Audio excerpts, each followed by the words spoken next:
Welcome back. This June, just inside the front doors of the Tampa Museum of Art will stand a nearly life-size statue of Poseidon, and that spectacular marble masterpiece is what's the inspiration behind one of the most exciting exhibits coming to the Bay Area this summer. Seth Pevnick and Joey Johnson are from the Tampa Museum of Art, and they join us now. Seth is the chief curator, and Richard E. Perry, curator of Greek and Roman art, and Joey is a museum educator. Thank you both for being here. Thank you. This is a very exciting exhibit. Has there ever been anything like this in the Bay Area, Seth? No, nothing quite like this. As far as I know, this is the first major museum exhibition in the U.S. to focus on Poseidon. Talk about the inspiration behind it. When did you first come up with the idea to put it all together? It actually has a long history. So about 5 years ago, when I was applying for the position in Tampa, they asked me if I had any ideas for an exhibition. And although I hadn't seen him in person, I knew of this statue. It's the largest, best preserved statue of Poseidon in the United States, and so I knew of it.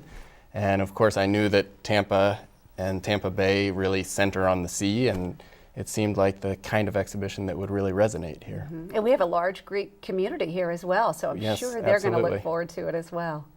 This is going to be a very educational exhibit. Joey, talk about that. What's the education thought behind it as well? Well, there are wonderful connections, specifically with grade 6 curriculum, with the new generation of standards, and it'll tie in perfectly with the school system. But I also think that it'll resonate with all audiences. Now, I don't have children. Tell me about this new set of standards. It's the new generation of standards. It's really the same thing that Florida's had for a long time. They've adjusted the Common Core, but incorporated into Florida's regular standards. Oh, okay. And 6th grade has always studied world history and the cultures of Greek and Roman art. Why is art education so important to our youth? Oh, I think art education allows for the 21st century critical thinking by looking at artwork. It's more than just looking at something in a book. They get to look and think about the artwork and bring their own experiences to what they see.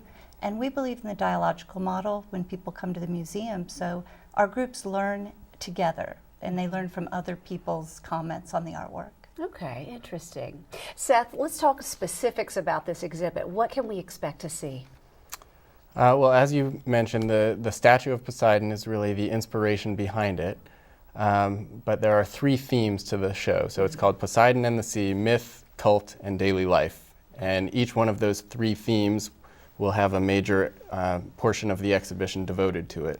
So when you walk in, you'll see our statue, and then you'll see a number of other objects from antiquity, ranging from about 800 BC all the way up to about 400 AD. So we're covering more than a millennium.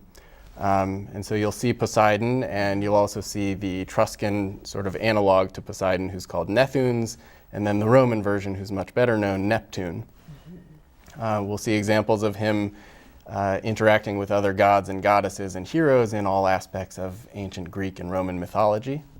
And then from that section, we'll move to the second one on cult. So he was not just a fantastic character who participated in these stories, he was actually, to the Greeks and Romans, a real god and someone who deserved worship. And so the second section will talk about that, the various sanctuaries around the ancient world that were devoted to him. And then finally, the third section focuses on daily life. Many of the ancient towns and cities were situated on the sea or very close to the sea, and so seafaring, fishing, seafood, all those types of things were really an integral part of daily life, and we'll see the artwork that really reflects that. As it's an integral part of our daily life here in Tampa Bay as well, so I do see the connection. Yeah. Are you working with other museums to put this collaboration together? Well, we're the sole organizing institution, which has been a big task for us. It's the first time that the Tampa Museum of Art alone has organized such a large exhibit of Greek and Roman art. But it's actually a traveling exhibit, so it comes here in June, but right now it's on view at the Joslyn Art Museum in Omaha, Nebraska. So they're sort of a partner on the exhibition. And then we also have more than 20 other institutions who are lending to the show. Wow. So our statue is the centerpiece, but without all these other museums collaborating, it wouldn't be possible. That statue is going to do a lot of traveling this summer and throughout the fall, I'm sure. Yes.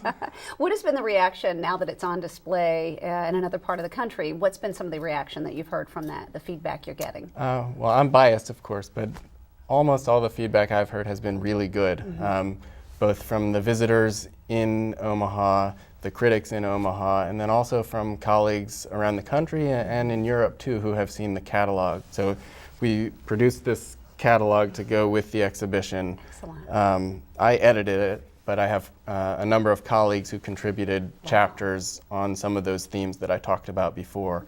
And so people have been really pleased, or at least they tell me that they're pleased with the catalog so far. Oh, good. And will you be using this in some of the education classes as well? Absolutely. In fact, we'll study from that, and Seth has been really helpful helping me train the docents and sharing his information. Those docents are so important to every museum, aren't they? They're incredible. And they're so smart. And they volunteer their time. Yes, they do.